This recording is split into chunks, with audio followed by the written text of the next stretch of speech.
So good morning, everybody. Thank you for joining us on this beautiful day in Toronto. And good afternoon and good evening to those of you joining us from different parts of the world. I'm Deepali Dewan, the Dan Mishra Senior Curator of South Asian Art and Culture at the Royal Ontario Museum. I'd like to begin by acknowledging that the ROM sits on what has been the ancestral lands of the Wendat, the Haudenosaunee Confederacy, and the Anishinaabeg Nation, including the Mississaugas of the Credit First Nation, since time immemorial to today. I personally want to acknowledge the communities that have historically lived on and cared for this land and who still do so today. I also want to acknowledge the legacies of colonialism, violence, and extraction that have and continue to challenge this relationship to the land. And I invite us to reflect on this past and present histories. As a diasporic person whose life has been shaped by multiple migration and whose sense of belonging to any one land is complex, I'm committed to understanding the history that has allowed me to settle here and my responsibilities to it. These include acknowledging and thanking ancestors who cared for this land, sharing resources and being conscious of what I use, working towards making sure the history of harm to Indigenous communities does not repeat itself, and ensuring my own journey of learning is proactive, ongoing, and evolving. I'm delighted you can join us for today's ROM program, Reframing Art.Craft.Design, in support of our current exhibition, Swapnaa Tamhane Mobile Palace. I would like to take the opportunity to thank lead exhibition patron Dan Mishra and the generous support of the Royal Exhibition Circle. We also acknowledge the support of the Canada Council for the Arts. Select works in the exhibition were created with support of the ROM's iArts Textiles of India Fund. The previous program in this series, featuring artist Swapnaa Tamhane and art historian and art conservation professor Antonia Behan, whose research deals with the global entanglements of craft and design, is now viewable through the ROM website, and that was a program that happened in early May. And I want to remind you that the exhibition's beautiful publication is available from the ROM boutique. Today's program continues our exploration of themes in the exhibition, specifically looking at contemporary artistic responses to India's modernist architecture by Le Corbusier from a wider lens, and rethinking the discursive aspects of this thing we call craft. The format for today's talk will be that I will start with an overview of the exhibition itself.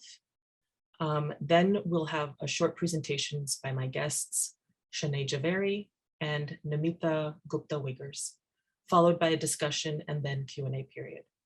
And I encourage you to submit your thoughts and questions via the chat feature during the program. So now I will share my screen.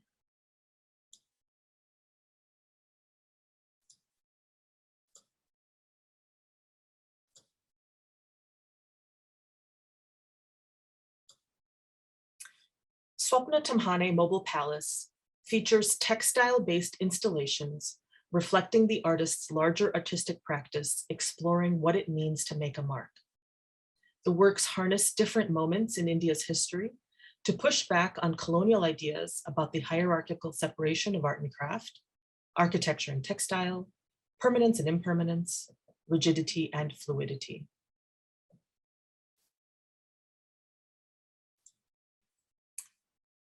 In the exhibition, there are three main artworks. As you see here, a small tent structure called Tent, a space for the ceremony of close readings. This creates an intimate space for the experience of pattern, in which the artist's voice can be heard reading a select passage from K.G. Subramaniam's 1986 essay, Do Hands Have a Chance?, which advocates for Indian makers and their essential role in the economy. The main title work, Mobile Palace, is a large deconstructed tent made up of around 20 7-meter lengths of machine-made cotton fabric, each with a unique color and pattern combination. Visitors are invited to walk under it, look up, and be immersed in the pattern, which catches the eye through interruptions in the design, beading, and applique.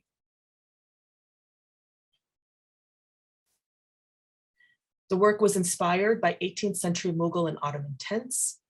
And the patterns on this and the previous work, the smaller tent, are adapted from the Atma house. And you see the Atma house in your lower right, and a painting of one of those 18th century, in this case, Rajput tents on the upper part. So the patterns from Mobile Palace are adapted from the Atma House, a building in Ahmedabad, Gujarat, designed by Le Corbusier in the early years of India's independence for the Indian Textile Mill Owners Association. And I show you here a page from the publication that shows the exact process, how the architecture was transformed into a block printed design. And in this image, you see a niche in the auditorium of the Atma House that was then translated into a flat design into wooden printing blocks and then printed on fabric. Another work is featuring the drop cloth or acharya used in printing these panels, displayed on aluminum rollers to resemble a machine loom. It has circular mirrors resembling shishakam or Rajasthani embroidered mirror work that reflect light into the surrounding space.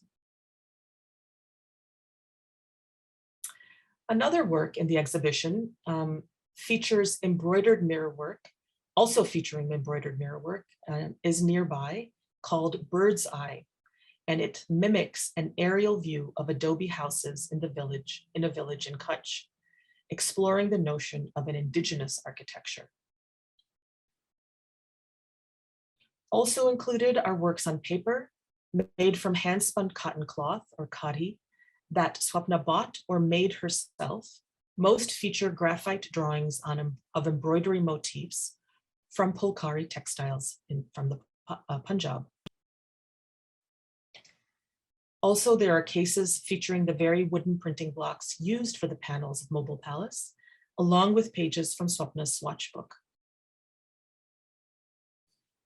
And finally, there is a film featuring the voices of all the artists involved in the making. Swapnaa Tamhane herself, printer dyer Salah Mohammed Khatri, block carver Mukesh Prajapati, and female embroidery collective Kasab.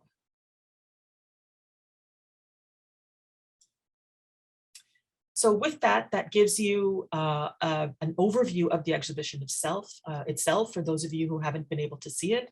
And I encourage and urge all of you to be able to come and see it. The exhibition is open until August 1st. But now I would like to invite and welcome Shanay Jhaveri, Associate Curator of International Modern and Contemporary Art at the Metropolitan Museum of Art in New York. Hello, Shanay. Hi, Deepali. I'll just introduce you and then let you take it away. Sure. Shanay is a graduate of Brown University with a BA in Art Semiotics and the History of Art and Architecture, and has a PhD in Curatorial and Critical Studies from the Royal College of Art, London.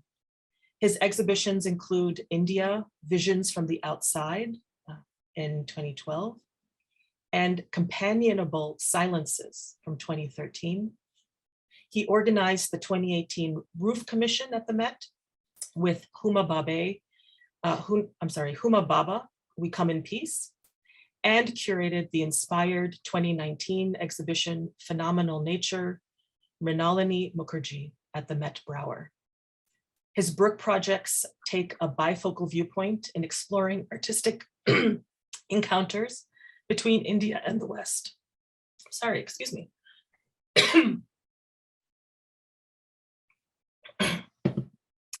And those book projects include Outside Films on India, Western Artists in India, and I'm losing my voice, so I am going to stop there. And Shanay, I'm going to let you take it over. Of course. Thank you, Deepali. I'm just going to share my screen and start the presentation. Thank you, Deepali, for having me here today. It's a wonderful invitation and an opportunity to revisit a project that I developed a few years ago, just before I joined the museum in 2016. In 2016, I published a book called Chandigarh is in India. It included artist contributions by 10 artists and a number of essays, one by myself, and two others by Erica Balsam and Devika Singh. The book takes the city of Chandigarh in the northern part of India, which is the joint capital of the states of Punjab and Haryana, as its subject. I was very struck when I read this quote by India's first Prime Minister, Jawaharlal Nehru, which I will now share. He said, "Many people argue about it." He's talking about Chandigarh. "Some dislike it, some like it. It is totally immaterial whether you like or not. You may squirm at the impact, but it makes you think. I do not like every building in Chandigarh. I like some very much. But what I like above all of this is the creative approach. Therefore, Chandigarh is of enormous importance, regardless of whether something in it succeeds or something in it does not." And, it was this idea of squirming at its impact that really stayed with me. And I'm not an architect, nor am I an architectural historian. And so I wanted to think about the city and the impact it's had on visual artists. And so that really became my framework, which is to think about the city through the works of art it has inspired. Now, to set the stage slightly, Chandigarh was, the Indian subcontinent was partitioned in 1947. And Nehru announced that East Punjab would have a new capital city, since Lahore, the ancient capital, was now located in Pakistan.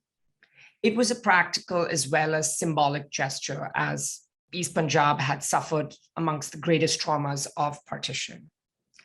And so a site was chosen in mid-1949, which was about 260 kilometers away north of Delhi. 24 villages and 9,000 residents were relocated to make way for a modern city. This city would be Chandigarh. The US-based architects Albert Mayer and Matthew Nowicki were first hired, but with Nowicki's unexpected demise in 1959, the job went to Le Corbusier, the French architect. His team comprised of his cousin Pierre Jeanneret, the British architects Maxwell Fry and Jane Drew, and 9 Indian architects, M.N. Sharma, A.R. Prabhavakar, B.P. Mathur, Pilu Modi, U.E. Chaudhary, N.S. Lamba, Jeet Lal Malhotra, J.S. Deth, and Aditya Prakash. Land was broken in 1955. So the dominant image in my mind was what had circulated of Chandigarh was of Corbusier's capital complex and his weathered buildings. But I imagined, and through my own research, that there was something beyond these buildings, to think about the city beyond just its capital complex. So here is a photograph by Dainita Singh when I met Nehru and Corbo at the Swiss embassy. This image for me is a talisman for the entire project. What you see here is an artist's reflection caught between the two men who brought the city who manifested the city in a certain way, the one who commissioned it and the other one who designed it with a larger team.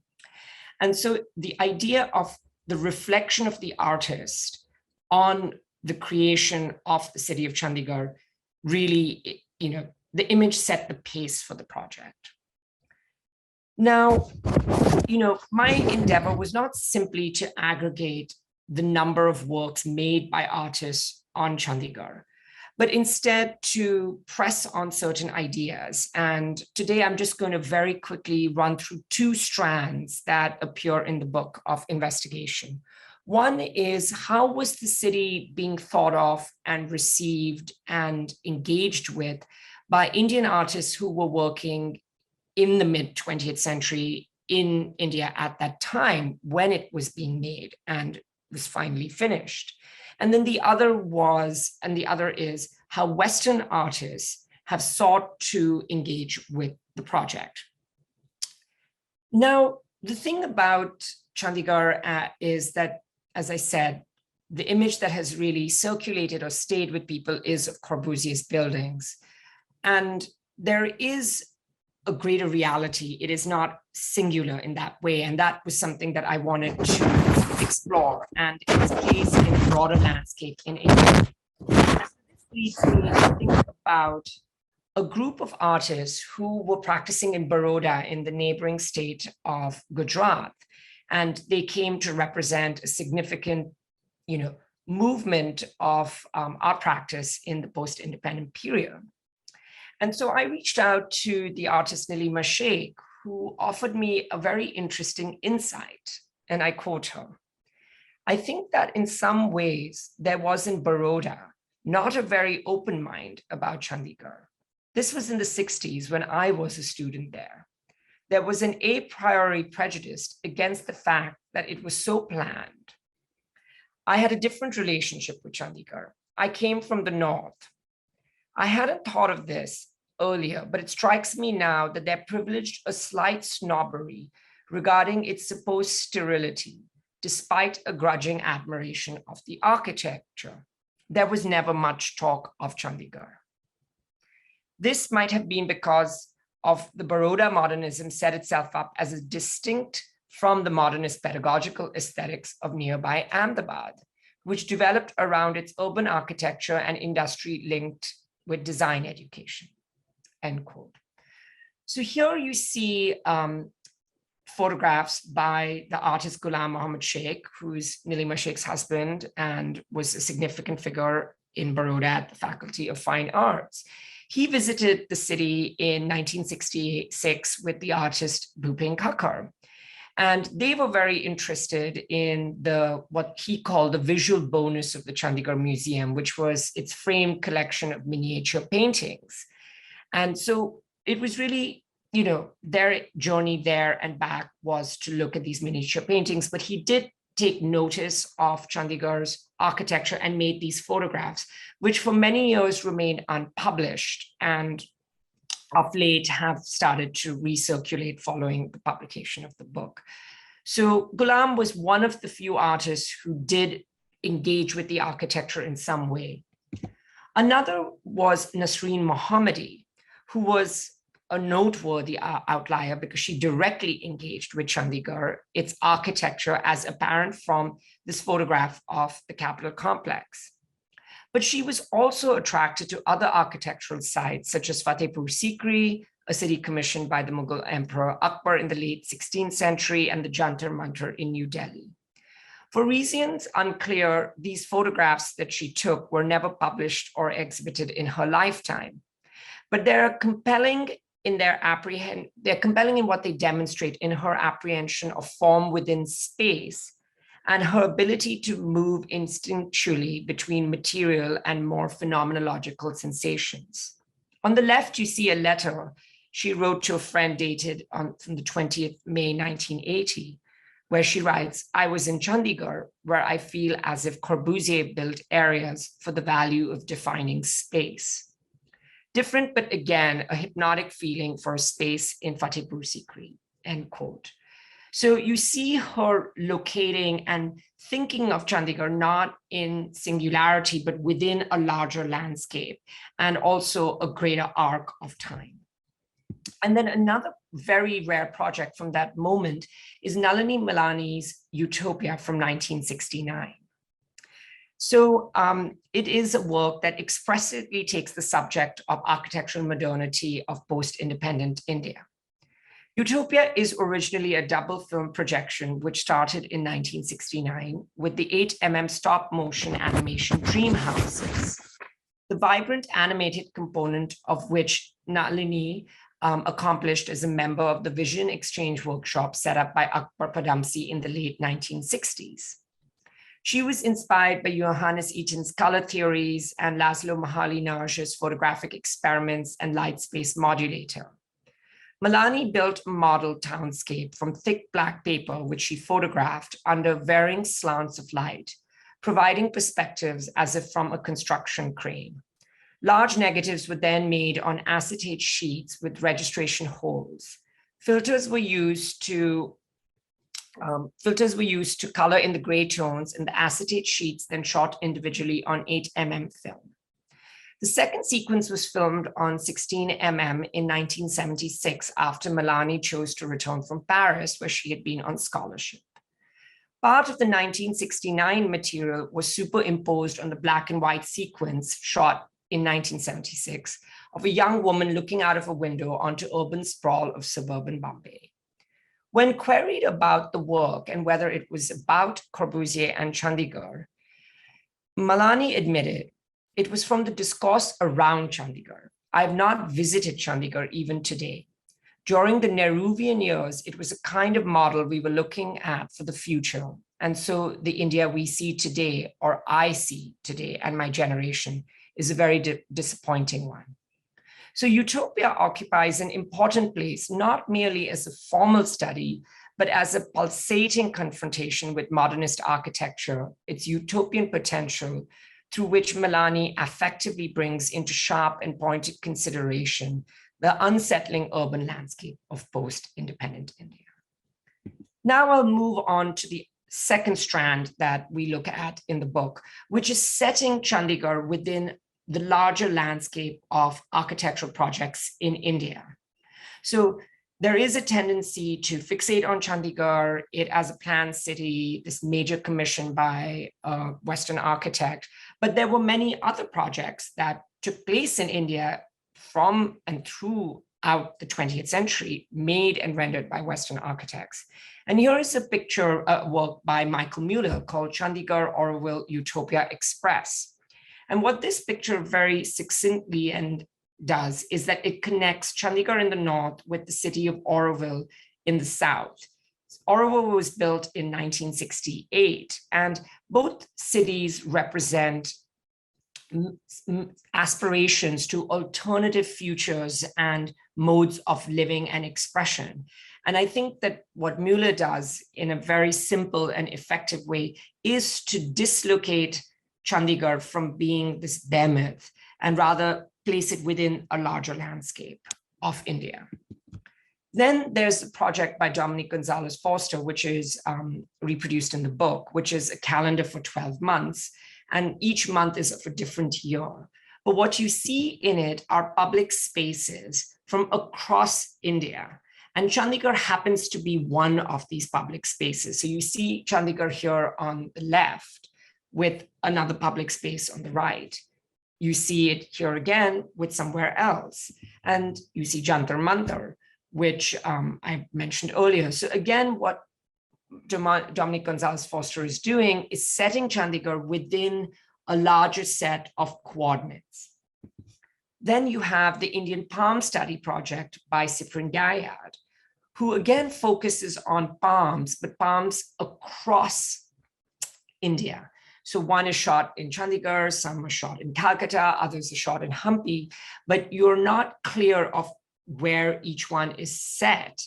But what you have is this framing of it within a kind of formalist grid. So again, it is situating, Chandigarh as part of a larger ecosystem or typology. But then, I also was interested in thinking of Chandigarh beyond it being just symbolic or metaphorical, but also as an embodied space. And here are photographs taken by Manuel Burgo of the city, but of interiors of individuals who have lived there, who have inhabited it. So it takes you out of the formalism of Corbusier's buildings, and it's very much about lived experience. And here are just some examples of the interiors of these individuals' homes who have lived in Chandigarh. And then finally, a project which happened at the Met in 2013, which is a work by Amy Siegel called Provenance, which takes the furniture which was designed for the office buildings of Chandigarh and traces it as it moves into a global market through an auction. And the work is a comment on perceptions of value and modes of consumption and economies of exchange. Another artist who's remained committed and interested in Chandigarh is Seher Shah, Pakistani American. Here is a work that we included in the book from 2012, where she really is interested in the formal aspects of the building. She skins the surfaces. It's almost as if she skinned the brisole and creates these abstract patterns from them. But in 2019, she returned to Chandigarh, but to think about it in a whole different register. And this work has joined the collection of the Met as well. It's called Argument from Silence. And essentially what it does is that it looks at the Gandharan collection in the Chandigarh Museum, which was designed by Corbusier. And the collection of this museum, the Gandharan sculptures, was split between the Lahore Museum and the city of Chandigarh. And this is because of partition. So they carry the reverberations of the trauma of partition. And so the way Seher frames the sculptures is to emphasize negative space, empty space, and suggesting that around these objects are stories, ghosts. They're haunted by histories that are not obviously apparent in museums. And it was that gesture to this other history of the site on which Chandigarh is built that inclined me to this work. And lastly, I want to end with a still from a short film made by Vincent Messon in 2009 called Dear Advisor. And what you see in this film is a man clad in a suit walking around Chandigarh. And you wonder, who is this man? What is his purpose? And then the question that emerges is this the ghost of Corbusier, or is it the 9 other Indian architects who are less known, whose contribution is sometimes forgotten, less acknowledged in the history of Chandigarh? But it also set up this larger question, which kind of preoccupied the book, is who and what lingers and stalks Chandigarh? Thank you. I'll stop there. Shanay, thank you so much. That work from Seher Shah has really struck with me when you talked about the Gandharan collection being split during partition and the ghosts that surround it. I do love the title of the book, Chandigarh is in India. It's almost like a reminder of that statement, and perhaps speaks to some of that feeling of squirming that you were mentioning at the start, but we can talk about that more. Now I'd like to welcome our second speaker, Namita Gupta Wiggers. Hi, Namita. Nice to see you. Thank you for joining us. Namita Gupta Wiggers is an artist, curator, educator, and writer based in Portland, Oregon. She is the founding director of the MA in Craft Studies, a low residency program focused on critical theory and craft history at Warren Wilson College in North Carolina. And she is the director and co-founder of Critical Craft Forum, an online and on-site platform for exchange. There is a website, criticalcraftforum.com, as well as a Facebook group. She served as the director and chief curator at the Museum of Contemporary Craft in Portland from 2004 to 2014, and serves on the board of trustees of the Haystack Mountain School of Crafts, and currently is an editor at large for Crafts magazine in the UK. Namita Wiggers has contributed to numerous publications, as are beautifully detailed on her website. And I'll just mention 2 very recent ones, although there's many there.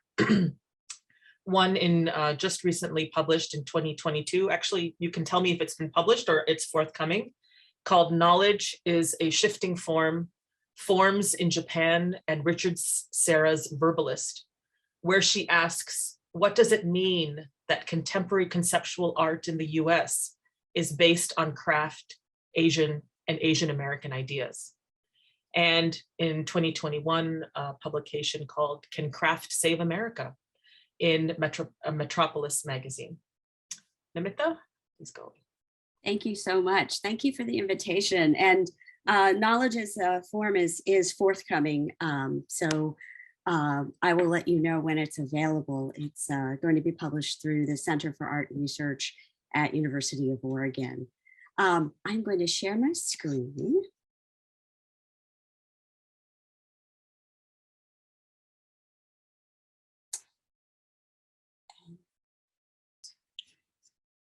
Could I trouble somebody to just confirm that you are seeing?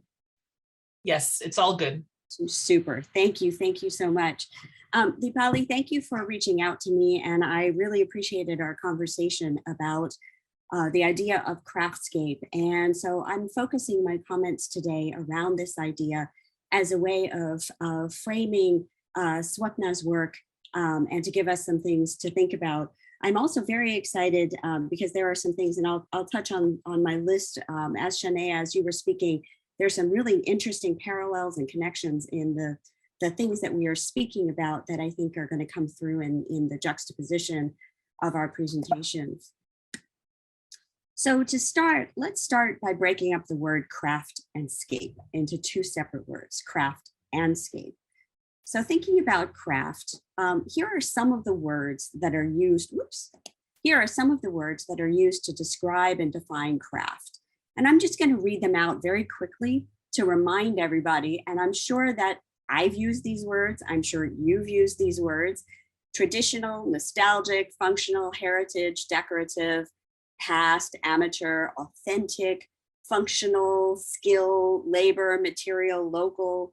You could add process onto that, lots of different terms like this. One of the things that we have been doing in our program is examining these keywords through different kinds of discourse, from art history, the decorative arts, studio craft discourse, anthropology, folk art.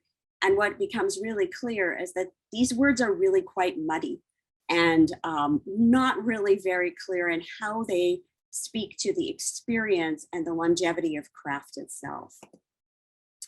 And I would actually argue that yes, craft is traditional, but it is also traditional and innovative. And what you see here are a list of binaries that tend to be put in place that separate out craft from, say, design, or craft as a past, separating it out from craft in terms of modernity or the contemporary.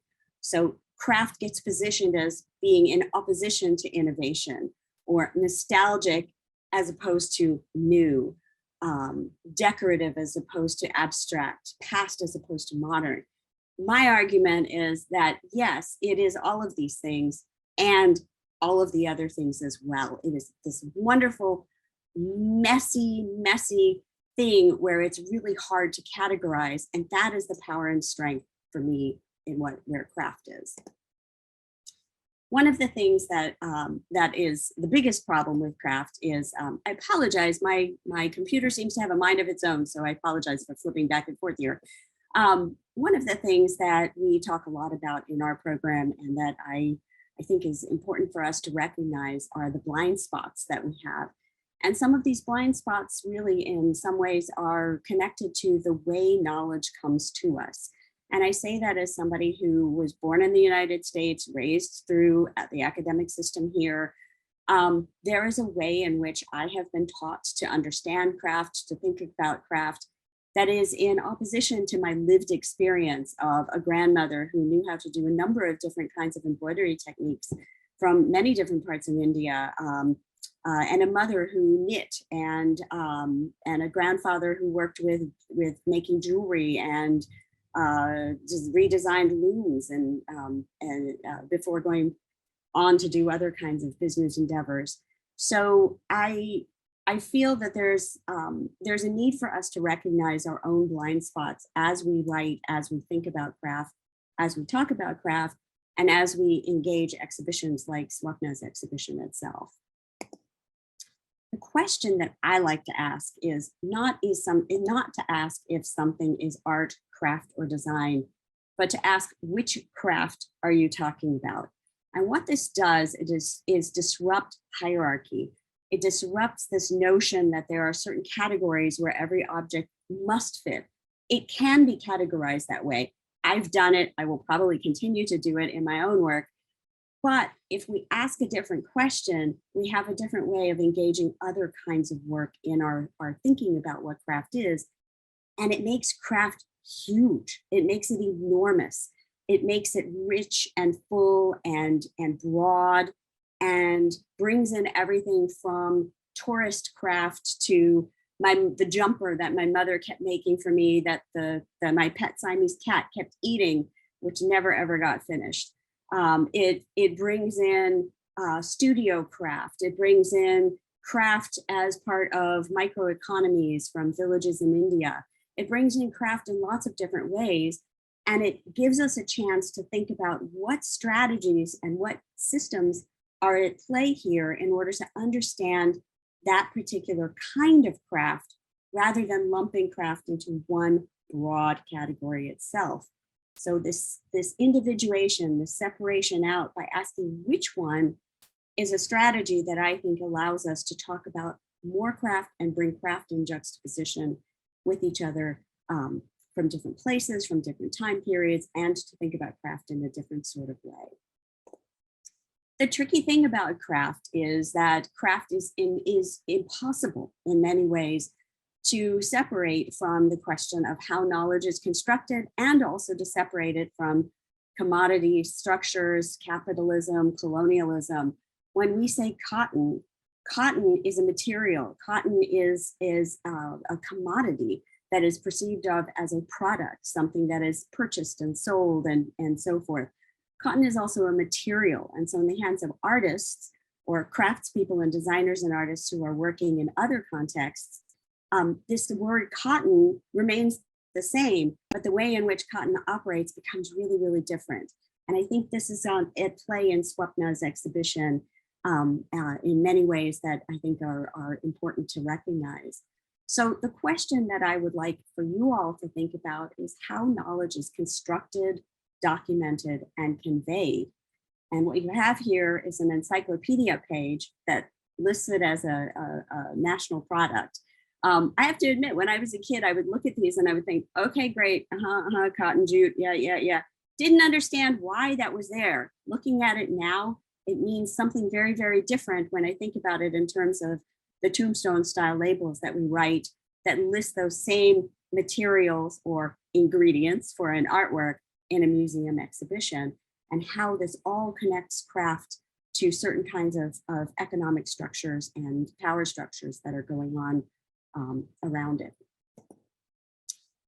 I'm also thinking a lot about the fluidity of these items that we understand as craft moving around.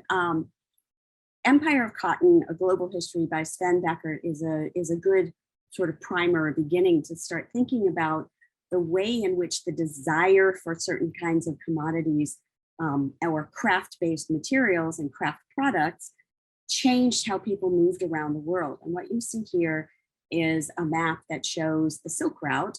And then on the other side, you see the traveling around by land, by sea, using the trade winds. And what Sven Beckert brings out is this difference. What happened that changed everything is when Europeans started traveling to what we now call North America and South America, they were traveling against the trade winds.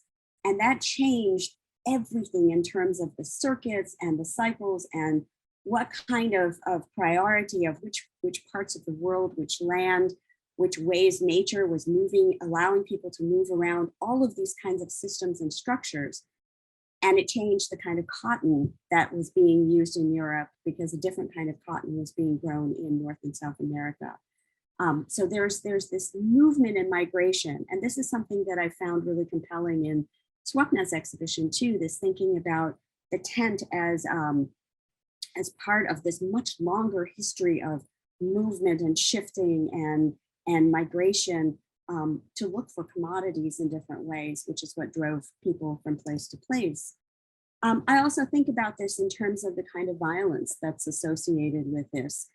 Teresita Fernandez has a wonderful video where she talks about the pre-Columbian and Colombian collection at the Met, and talks about these are the gold pieces that survived. These are the pieces that did not get taken to Europe melted down and turned into other kinds of things. This also ties in with Catherine Yusoff, who writes about 1 billion Black Anthropocenes or none. And Catherine talks a lot about this so-called need for gold and this desire for this particular material that drove colonialism, drove people to other parts of the world to take it over in order to extract this material from the earth. These materials that are part of craft are extracted. They are cultivated, they are extracted in lots of different ways. They might be extracted in the form of indigo, which is cultivated in terms of growing on the land.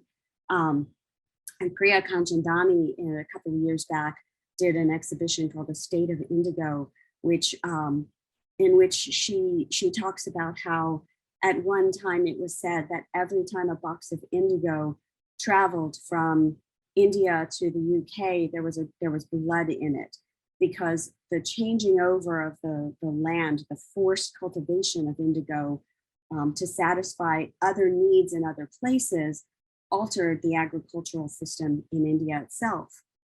These are parts of the story of craft that need to also be understood. And I say this because one of the words that I didn't put on that list is materials and materiality. This is the way we like to talk about craft in terms of those materials, but these materials are connected to the earth and to these systems of power and domination and oppression and economic struggle that need to be addressed in craft as well. This also ties in to this way in which we tend to talk about craft objects. They tend to be talked about in terms of how they're made, process. You know, first you do this, then you do this. This is how you make it. This is how you make it well. This is how you make it authentically. Or we tend to talk about them in terms of the finished object, the object that has been made. And this bag, that's a handmade beadwork bag from Medha Bhatt's great-grandmother, is a great example of how the object doesn't fully convey the whole cultural context around this object. This particular bag has Italian beads on it. It was a bag that was part of her great-grandmother's dowry. It was something that was made with the women that she grew up with until she was about 10 or 11, when she was sent to live at her future in-law's house. So this becomes a record or trace of women teaching each other, of the way in which knowledge is passed on from mother to daughter, when a mother and daughter likely never saw each other again. And in this particular case, she only saw her mother one more time before her mother passed on after leaving her house. These are the kinds of stories that I think thinking about craft in a different way gives us a chance to understand the full breadth and depth of what these objects are and how they operate in our cultures. What happens in art history is that William Morris is introduced as the beginning of craft. I mean, those of you who've taken art history, if you think about it, this tends to be kind of the first time we really sit down and talk about the arts and crafts movement. And what happens when we put Morris at the beginning of craft is that it puts industry and craft always at odds. If you read the Bauhaus Manifesto, for example, you understand that industry and craft are not always at odds. And in the 1930s, they were not perceived to be at odds in the same way. And what happens with this conversation is nostalgia wins out. Industry and innovation always win out because they can make more and produce more and make more money for people. So the kind of conversation becomes about what happens at the top of a bell curve, rather than understanding all the different aspects of cultural production, if we want to talk about it in an economic sense. It obscures the longevity, flexibility, innovation, and persistence of craft. And it removes women and people of the global majority from their places and impact on histories. Craft is long, and craft didn't start with the Industrial Revolution, and it certainly didn't start with William Morris.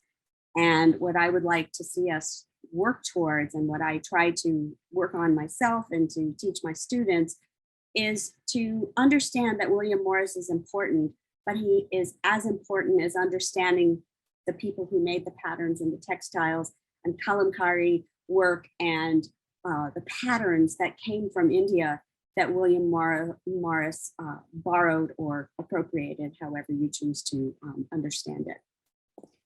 Namita, I'm sorry to interrupt, but just maybe another minute and you can wrap up. Sure, I'll be pretty close. And so there are other artists that I think we can look at who are looking at history and working against these kind of patriarchal narratives.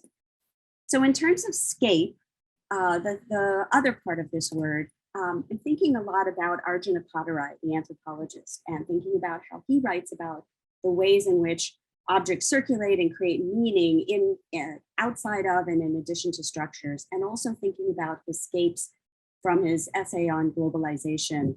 Ethnoscape, technoscape, ideascape, these are all ways of understanding that they are layers of ways in which things move. And rather than putting them in a box, if we understand the object by looking at the way that these different scapes operate, it gives us a chance to talk about craft in a different sort of way. The reason that this is important is because I am a brown body working in a white context, and my being here disrupts the idea of the West, modernity, America, and the notion of other itself.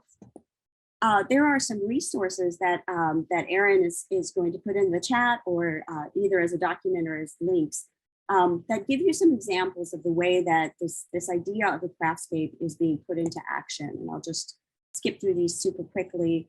How we're using it in terms of curriculum, some articles and public talks that have been done that show how other people are using this idea of the craftscape, including Dr. Tiffany Moman, who does the Black Craftspeople Digital Archive.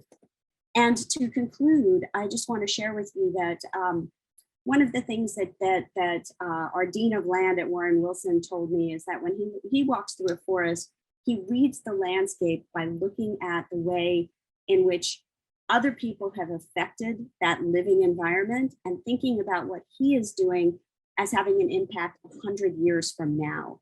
And I think that this is where craft resides too. It's both here and now, but it's also simultaneously in the past and the present. And this pushes on the notions of modernity as a concept that I think can be really productive, particularly when thinking about artists like Swapnaa and the work that she's doing. Thank you. Namita, thank you so much for that very rich presentation. I feel like this notion of craftscape is so expansive. There's a lot of generous room in there to think through many different debates in visual culture. I want to also invite Swapnaa, if she's also been watching the presentation and if she'd like to join the discussion. We have just a few more minutes to talk about that. And if there are any questions, please do post them in the chat. But just being conscious of time, I wanted to just bring up a couple things.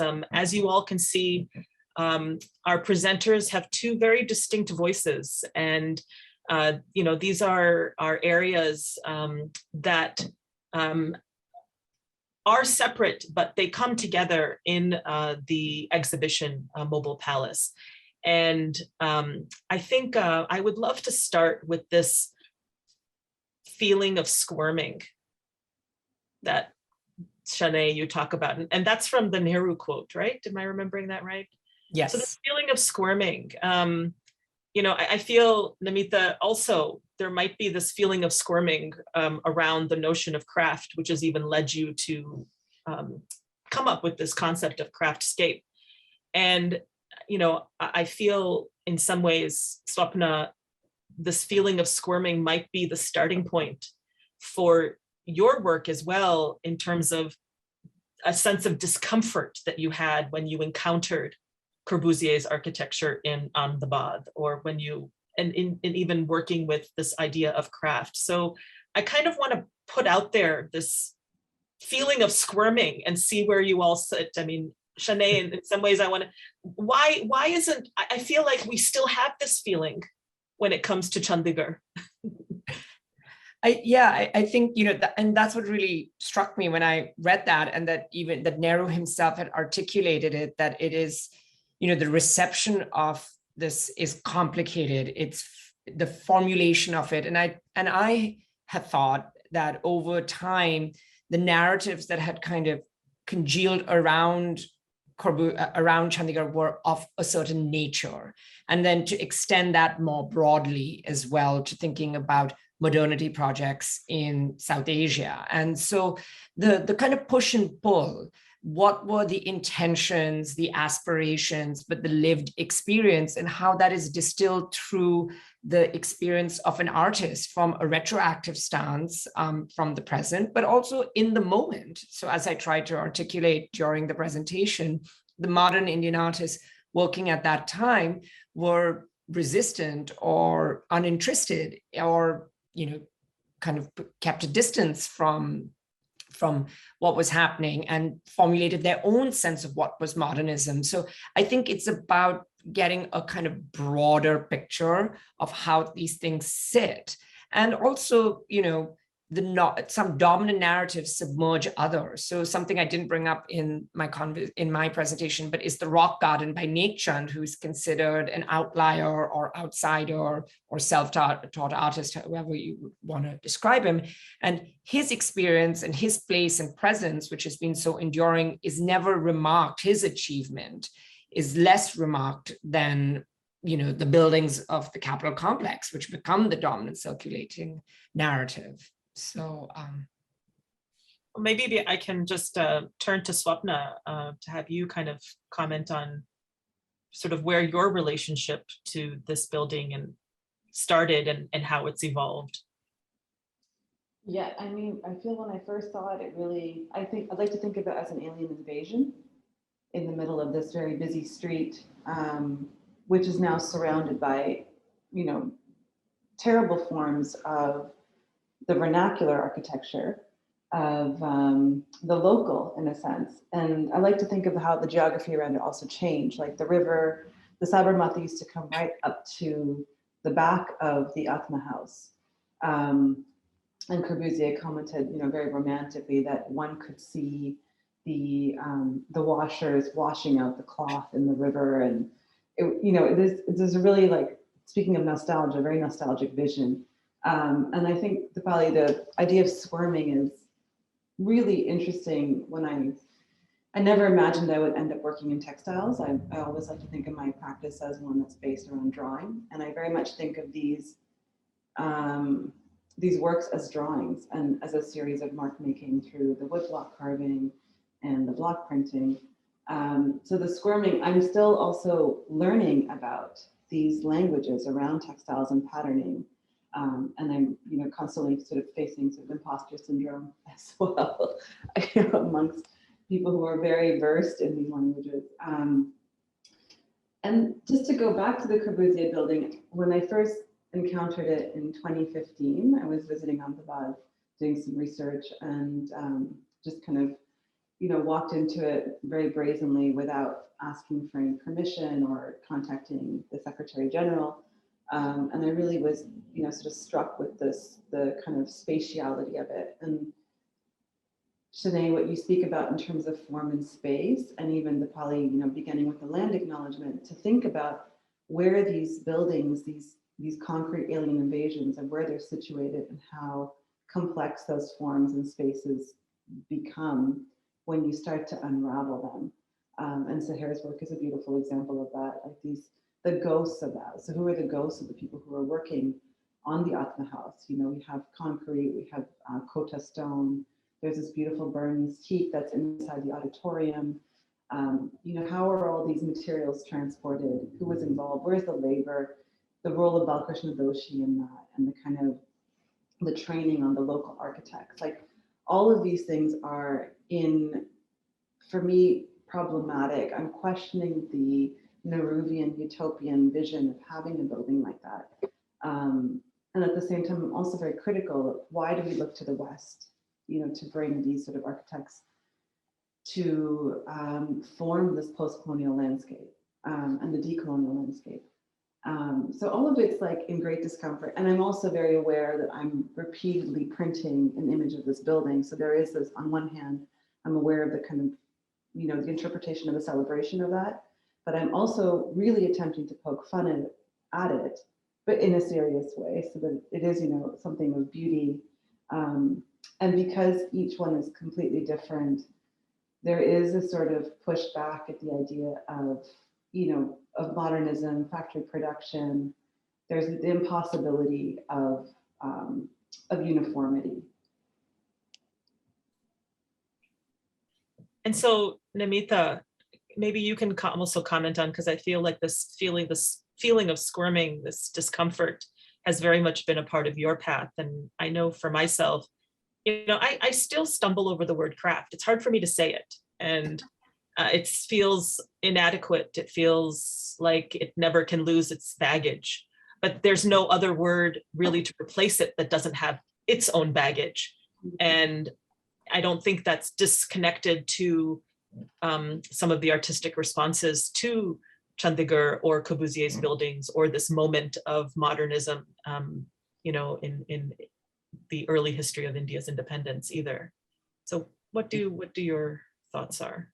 Well, I mean, I didn't start my work didn't start working through craft. I started working on contemporary art. I went to grad school to work on the question of race and representation in contemporary art. So I came around to craft because I found that there were things that I was interested in understanding about the aesthetics of everyday life that couldn't be answered through art history in the mid-90s at University of Chicago, that they weren't interested in.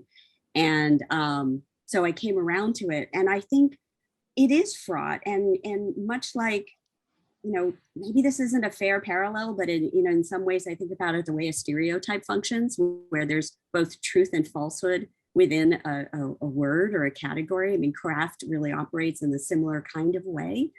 And if we think about it and flip it to understand it as something bigger and broader, and I've been looking recently to food writing to try to think about, is there a way we could understand craft better by understanding how it's embedded culturally in a different sort of way, as a way of pushing back on the hierarchy that happens when I come at it as an art historian.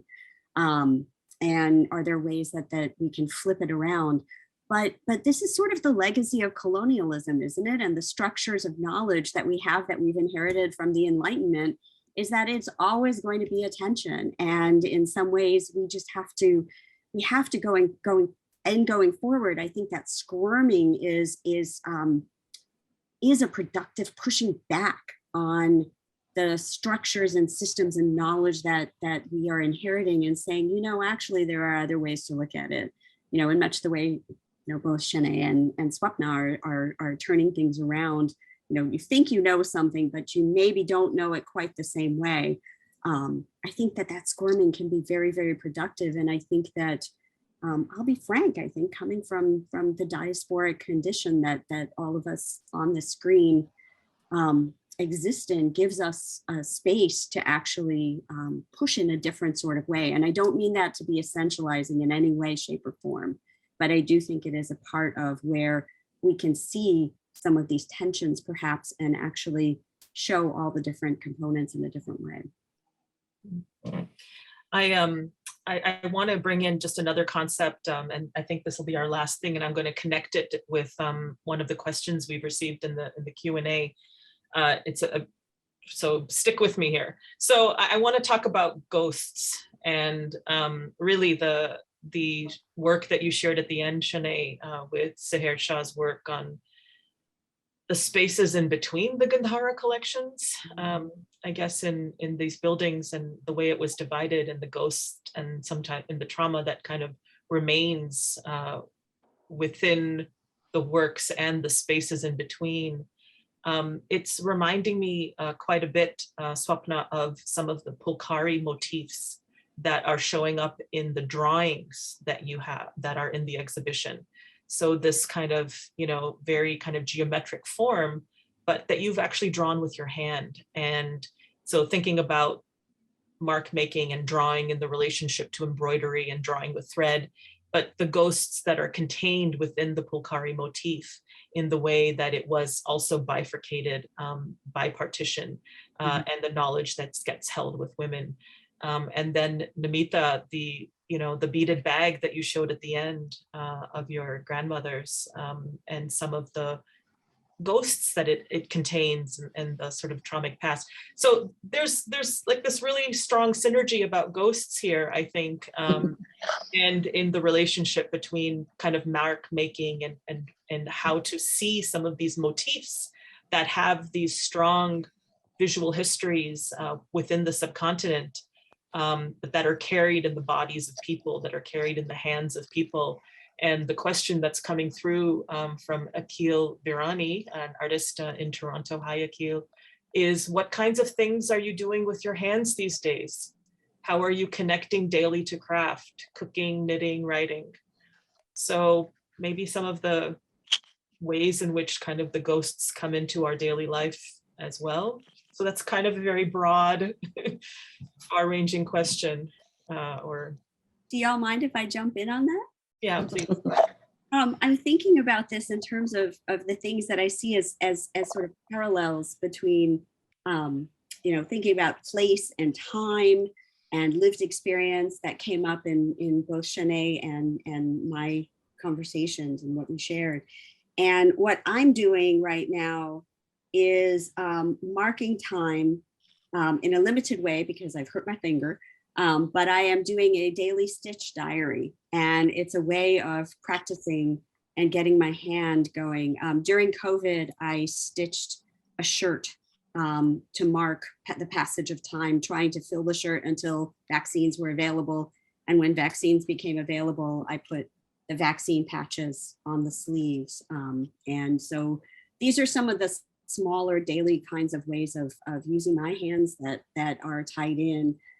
It's very much a mark making, Swapnaa, in the way that you were talking about mark making. It's a play because there's nothing at stake. I'm not showing this work to anybody. I'm not selling it to anybody. It's simply for me to take a scrap of fabric and really play and try and see what's happening. But for me, it's also tied in with time. And in terms of ghosts, it is about thinking about my grandmother and the knowledge that she carried. And that bag that was by Medha Bhat Ganguly's great-grandmother, thinking about her and thinking about the way that growing up here, I learned things from my grandmother, but I never learned things from any of my other relatives. And I don't know that they some of them knit, but that's it. So there's this absence and presence there in this daily kind of meditative stitching.